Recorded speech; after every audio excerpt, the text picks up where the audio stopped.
নবীর প্রিয় সাহাবী আবু হুরায়রা, যিনি রহমতের নবীর মসজিদ ছাড়তেন না, সারাক্ষণ অপেক্ষায় থাকতেন কখন নবী কি বলবে এটা মুখস্থ করে ফেলতে হবে। সুবহানাল্লাহ।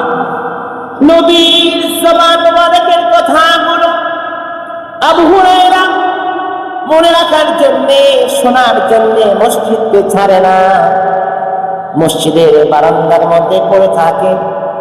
এমন কত বেলা আবু হুরায়রার পার হয়ে গেল রে, সকালেও খায় নাই, দুপুরেও খায় নাই, রাত্রেও খায় নাই, তবুও মসজিদের বারান্দা সে ছাড়ে না।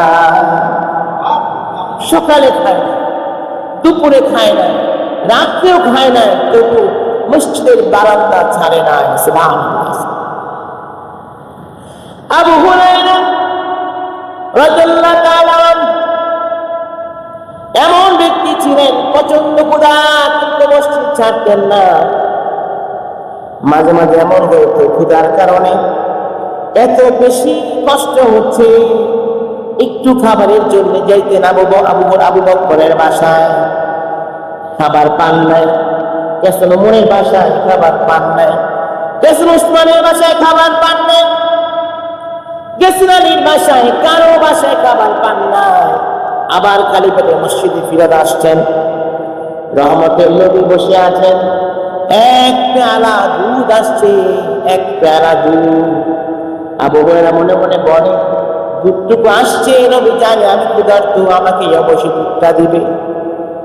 রাসূল তার উম্মতের খবর জানতেন, কার কি খবর জানতেন, আর রাসূলকে খবর জানাতে কে? আল্লাহ। মনে রাখবেন, রহমত নবী যা জানতেন তাকে জানাতেন আল্লাহ। আমি এরকম বলি না যে আল্লাহ যেমন গায়েব জানেন নবী তেমন জানেন, আমরা বলি না, শুনতে পারবেন। আল্লাহ পাক নবীকে জানাইতেন। সুবহানাল্লাহ।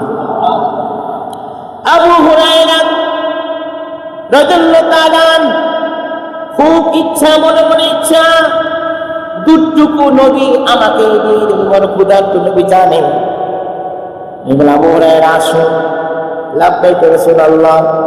আবু হুরায়রা রে, একটু দুধ আসছে আমার জন্যে, তুমি একটা কাজ করো, সব সাহাবীদের মাঝে দুধটা বিলায়া দাও।